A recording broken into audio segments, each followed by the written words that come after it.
How many of you are interested, by the way, after that particular session? Wow, wow. Super. I can see so many new hands which are raised. Amazing. So without any further ado, I am very feeling privileged here today, and I'm sitting with Mahesh Shenoy, very next to him, hosting him with this special panel. Believe me, I haven't prepared his introduction today because I did not wanted it to be very techy. I did not wanted it to be very lame or with full of achievements and all. Today I want to talk about Mahesh as a person. Yesterday me, Shiva and Amit, we were sitting together and talking about him only. And I would like to add few things, and maybe Mahesh after that we can go ahead with the questions and answers. One of the most polite person, rather I say leader, I have met till date is Mr. Mahesh Shenoy. The, the way he articulates things, the way he presents himself is kind of, admiring. I always want to be like him. The way he is, he is like always cool.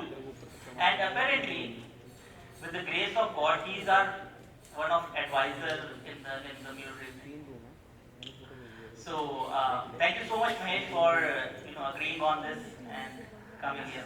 Every time you say amazing, my heart beats faster. Uh, and Shibu has made my life difficult. So if I can be half as funny, half as meaningful as him, then I think I ace it. But thank you so much for having me. It's an honor to be part of this important event, important to the ecosystem, to the community. So thanks to you for hosting this event. To Amit, to Shiva, all the volunteers, the sponsors, and to all the muleys. So close to my heart, my deepest gratitude to all of you to make it on a Saturday and taking the time to listen to all the sessions. Right, I'm truly grateful. Thank you. Super. So are you guys excited? मैं फिर से पूछा कैसे हैं आप लोग? तो कैसे हैं आप लोग? I want to hear more cheers. तो कैसे हैं आप लोग? Are you guys excited? Super. So I think people are excited, and I'm extremely excited. I'll shoot my first question to you, which is something, and to people who might not know, Mahesh has a very vast experience. It's about more than 20 years, 25 years. So it's huge. And my first question is related to that only. And we all, many of you are in your initial days of career. So my question to you is how your initial days looks like.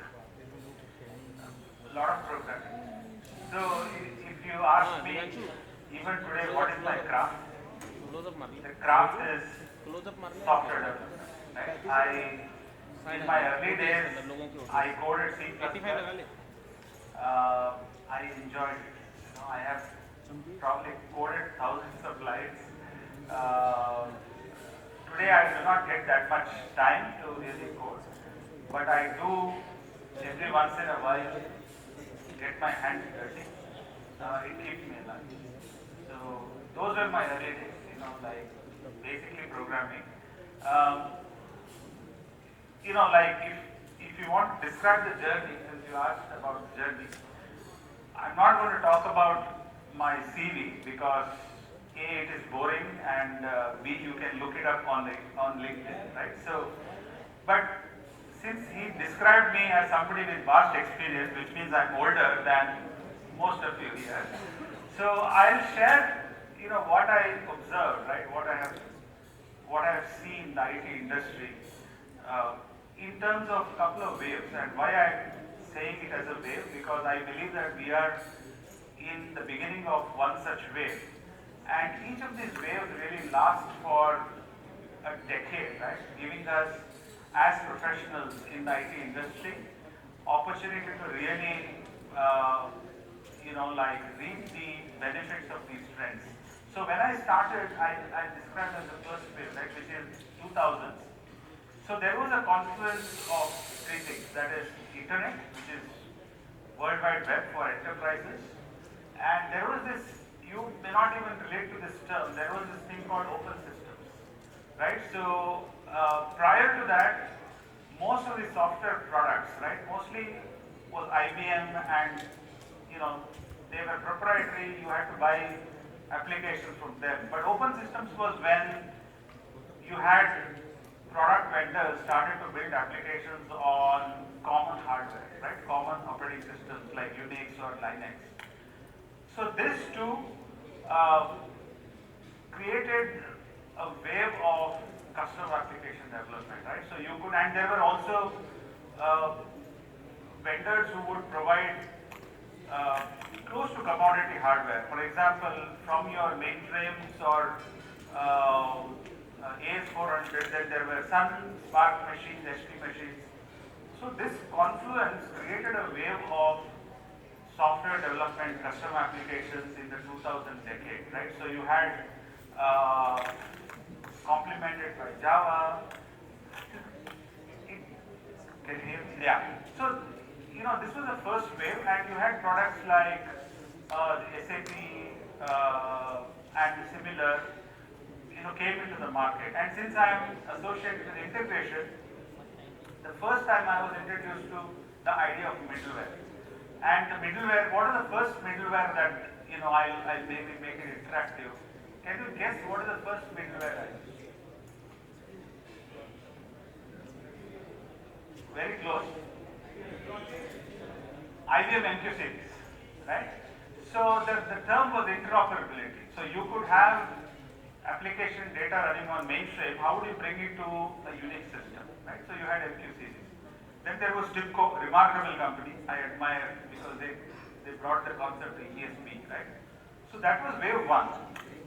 It ran for a decade. So if you were at the beginning of the decade, and if you had, let's say, if you were a professional with skills such as MQ series, C++, Java, running middleware, you would have had a solid 10 years of growth, right?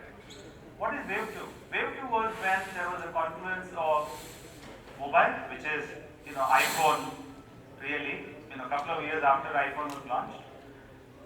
Social, right? And cloud, right? So these three combinations created a wave of SaaS applications, mobile applications, hyperscalers, and so on, right? And in this wave, middleware also had to change. So from the earlier products like TIBCO, MQ series, or web methods, then you had new set of iPaaS integrators. Who is the leading iPaaS? Yes, right? So MuleSoft and the like. So this was wave 2. Now I think we are in the beginning of wave 3, which is a confluence of AI. I think we all know, right? We've been hearing about it. Data and connectivity. So we know data, we know AI. What is connectivity? How do you take the insights that is generated out of your AI models to your end users or end customers or end applications, right? That is where connectivity comes into picture. And I am fortunate that two of these three, which is bringing data into the models and bringing insights to users, is where MuleSoft is going to play a big role. So my 2 bits of MuleSoft promotion and marketing in this space. Right? So that's it. Super, super. Awesome. So one thing we all can understand that Mahesh talked about is 3 waves. In the span of over 20-25 years, he has seen 3 waves. So we can say that each wave stayed for about a decade. So I think one key takeaway from this conversation is that you need to be ready for the change. You need not to kind of stuck with the technology or with the code you are doing or the how you are working. So you need to evolve in order to become a leader. You need to evolve day by day, and it cannot happen in a leap time. I mean, it's not like tomorrow you say, okay, whatever is being done in last 1 year, today I will change it. No, you will not be able to change it. You need to change it day by day. You need to take new skill, acquire new skill, right? Day by day. Again, I think it was very well explained. I hope everyone will be, kind of looking forward to it, how they can evolve, how they can learn new things. And are you guys enjoying it? Yes? No? Say yes. Say yes for Mahesh. Super, super. I need feedback, guys. So please let me know. Now, one very tactical question I have, and today I have this privilege that my first boss or CEO, Mr. Naveen Gavdani, is sitting here. I have learned so much from him as well. And one, I would say, quality which I have seen in all the leaders is their balance in life. And not just, I'm not talking about work-life balance, guys. No, don't get me wrong. I know people are very crazy about work-life balance. Here, I'm talking about the balance between values, your personal value and your work, what your work requires, right? How are you managing it? So Mahesh, if you can put some light on it. Well, I mean, in terms of values, right? Do I need to balance between my personal values and my professional values or leadership? I don't. I don't need to, because see, what are values? It's a set of beliefs that you have, right? You have built over a period of time. I don't think they need to be different, in your personal life and in your professional life. For example, Shibu talked about a few values, right? That a leader, should aspire to have, which is things like empathy, humility, trust, courage. Now, I don't think I need to be courageous in my, personal life and not courageous in my professional life, right? Or I should have empathy in my professional life and be unempathetic in my personal life. So I don't need to balance. I don't balance. I think they are one and the same. They belong to me as a person. Where you need to balance, and I balance between my personal and professional life is the time. I think time is finite, right? So therefore, you need to manage the time between personal life and professional. Value-wise, I think. Super, super. So I think we got it. You need to have only one face, which is something very important. Now, coming to the next question, I think it is very important one, which comes in my mind. One name that comes to your mind as you hear about the word true mentor. Well, I'm not going to name one person because there have been so many mentors, in my life, both personal and professional. And I think Shivu also talked about mentorship, right? So there is one thing that I want to.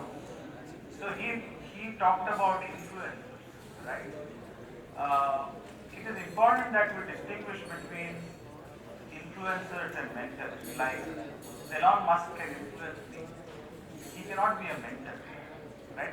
Do you think any of you think Elon Musk is your mentor? Guys, if not, raise your hand. So you think Elon Musk is a mentor, which is okay. I mean, you can. No, if not. Oh, you don't, right? Not. So I believe that a mentor should be one who is personally connected to you, right? I have had mentors who have known me as a person, who have known me in as I am.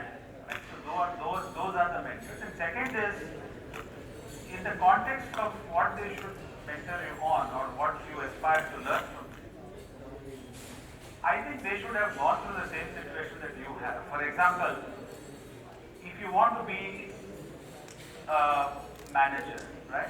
Or if you want to be an engineering manager, for example, or if you want to be an architect, you want to have a mentor who has already been an architect. Only then you can get some benefit. If you want to become an entrepreneur, you want to have a mentor who is already have been an entrepreneur, right? So therefore I've had too many mentors. I have learned a lot. So I think you should also try to have mentors who can help you. Guys, I think a very good takeaway here. Anyone wants to have any one-liner here? I am open to it.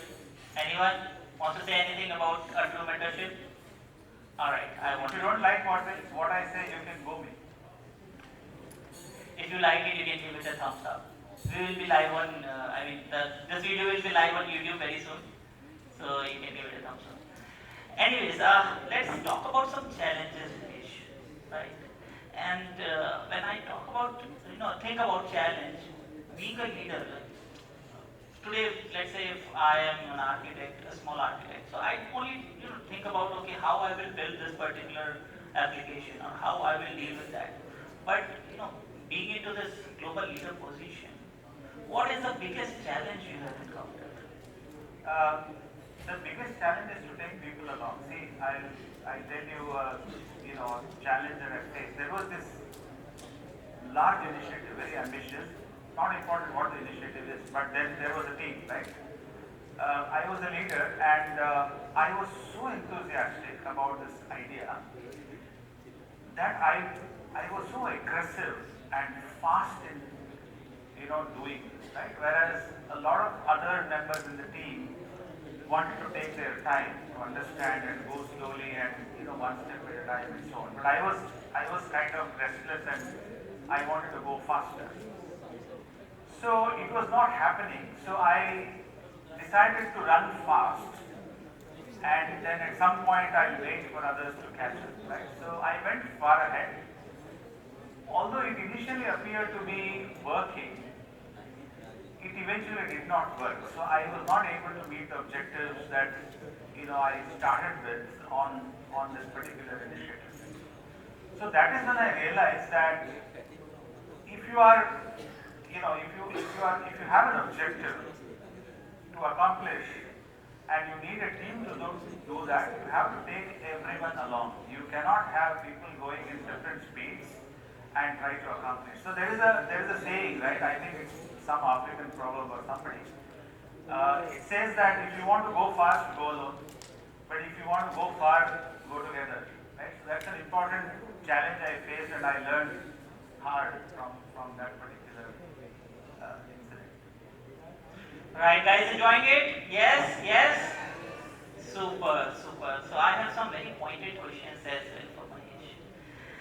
Mahesh, and I think this one is very important because we can see that there are some team leads here, there are some aspiring leaders here, and they may want to know that within their organization, because I can see there are some CEOs here, some new CEOs, new generation CEOs are here, the founders are here. So particularly for them, how do you, and in MuleSoft especially, how do you manage this, how do you strategize this kind of innovation which we are doing and the creativity which we are doing in MuleSoft? I want to borrow Shibu's slide that had forward-looking statements, right? So this is all my experience in learning. You may like it or may not like it, but remember that slide, I'll borrow it from him. So what I do is, most important, I keep an open mind that innovation ideas can come from anywhere, from anyone, right? So that is one. Second is you need to create an environment of trust where everyone can speak their ideas. It is very easy for people to have ideas and not speak about it. They may be shy, they may not be confident about the idea and so on. So one small thing that I use, which is that if you are in a meeting, you have to make sure that everybody speaks in that meeting. Nobody leaves the meeting without speaking, right? So if somebody is silent, you at least ask the person to, for the opinion or something. So that at least encourages people to speak, right? That's what I do. And third is, innovation comes from a broad set of exposures. I don't think that, you can have innovations and creative ideas from a very narrow set of ideas. So even if you are working on integration, for example, always expose yourself to other technologies, other aspects of life, whether it is art, sports, design, AI, it doesn't matter, right? So you need to expose yourself and your team to a diverse set of ideas. Only then innovation, I think, happens.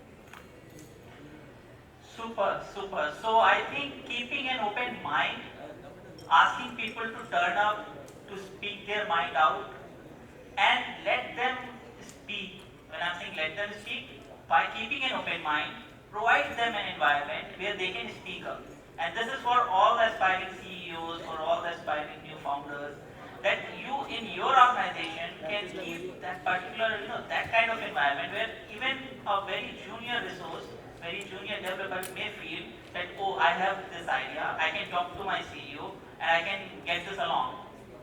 So I think that is one of the, I think, good takeaway which I would also like to take. Not as a CEO, but as a leader, I would like to take it. Thank you so much, Mahesh.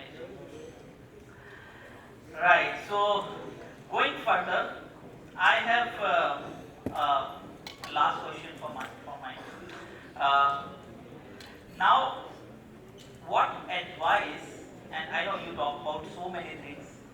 This is again primarily, what is the one advice which you want to give to all aspiring leaders who are present here and who may be watching us tomorrow live on YouTube? Sure. As a leader, see, one of my mentors early on, when I was starting my managerial journey, of course, leadership and management are different, like refer Shibu's slide, previous slide. So he looked at me, he observed me for a long time, and he said that there are two kinds of people. People have two orientations. One is there are people who are task oriented, who look at things as a mission or a goal and would like to go and complete it. And then there are people who are people oriented, right? So they don't look at things as tasks. They look at people working towards tasks and they make more people first. Now, for a leader, it is important to balance between the two, right? So you need to be task oriented at the same time. You need to be people oriented. I mean, that is, if I have to leave you with one thing, I will say keep in mind that these are the two aspects. Generally, broadly, we fall into one of these two categories. I was highly task oriented. I like programmers in my heart. My mission was to get things done, but then I learned over a period of time that it is not enough. Superb, superb. So I think that is it. No, that is not it. I have one bonus question. All right.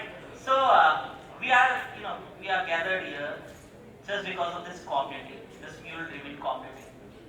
Now, Mahesh, this bonus question is, what and for an individual who there are so many new faces I can see today. The lady mentioned that she is in first time in any Dreamin event. So, what is the role of a particular community if you are associated with any technology? What is the role of particular community for any individual's career path?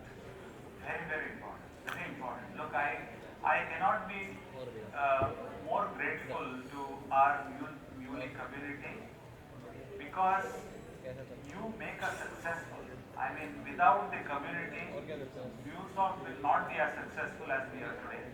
And I started this role about 6 years ago, and we were a very small team in India.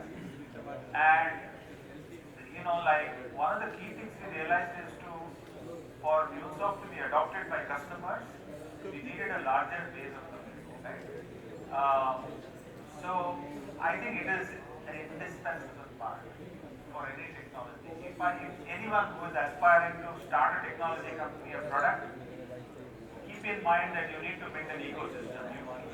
You will not succeed just by building a great product, by building a great company. You need to build a great ecosystem. So community is super important. Alright, so with that in mind, I think we have covered all the questions. I hope you guys liked it. Yes? No? Yes? So I hope the Josh is still high. We have some more fantastic keynotes, not keynotes, sessions, no sessions, panels.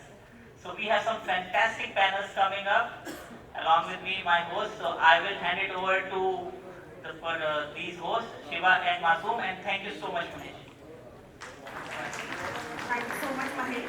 And thank you so much, Rishabh, for hosting the panel for us. Please give it a huge round of applause for Mahesh.